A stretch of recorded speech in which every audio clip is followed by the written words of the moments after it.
Okay, you guys, I just found something out and it's blowing my mind. Some of you may already know this, so don't come in the comments like, you didn't know that? No, I didn't. You know why? Because I live in the United States of America, where we have been brainwashed and not been taught about real history. Okay, if you guys go to the first video on this playlist, the simulation, I filmed it on January 11th, 2021. And it was showing how all of the times were different on every clock, every digital clock.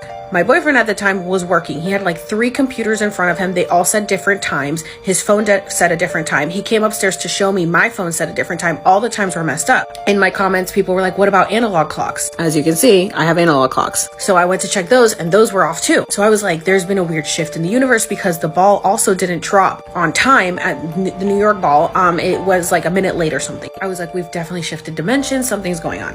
Look at this. I recently came across a video talking about how the calendar is supposed to have 13 months, but the Gregorian calendar changed it, which is the calendar we follow today. So I see this comment, come to Ethiopia, you will see what you are saying. We have 13 months within a year. So someone commented, right now we're in 2014, year of Mercury. Today's date is Thursday, the 22nd of March, 2014. Our new year is on the 1st of September. And I was like, wait, they're living in 2014 and we're living in 2022? Is that why they say that all time is simultaneous, like past, present, and future, we're all living in it at once? But then I saw this comment. So if we're in 2014, according to your calendar, 2020 Gregorian calendar corresponds to 2012, your calendar, when the truth started to come out and people woke. So the Mayans were right. COVID really put everyone in 2020. Using your calendar, that means that the year 2012 was the end of the world.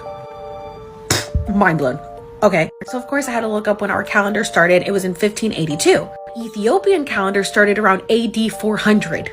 So they are obviously way more correct than we are. How many years did we lose switching to the Gregorian calendar? 8 years. We're lost in translation when the switch to the Gregorian calendar was made to the 15th century. And if you guys remember, the Mayan calendar says that the end of the world would be on December 21st, 2012. And even according to the Julian calendar, that would be on January 21st, 2020, when COVID was at its peak. So I'm freaking out in the middle of the night and I message my dear friend JK Ultra Jen. If you guys aren't following her, please go follow her, who's super into all this stuff. And I was like, girl, I'm sure you know this, but did you know this? And her and I are both freaking out because we didn't know this. So she goes and converts what day is December 21st, 2012 in the Ethiopian calendar. What does it calculate to us? December 31st, 2019.